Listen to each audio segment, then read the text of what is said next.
Today we're going to set up Spotify on your new Taycan. To use Spotify in your new Taycan, you will need a Spotify Premium account.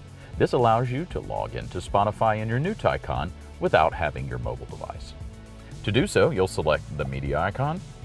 If Spotify doesn't show up in this tab, select the three dots and select Spotify.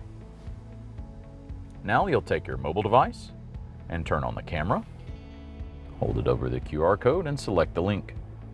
Here you'll enter your username and password. Your Spotify account link is successful. Now on the PCM, you'll see a wide variety of the music that you have previously selected, favorited, or playlisted. You can see your library, and playlists that have been previously created are available to you here. You now have set up Spotify in your new Taycan.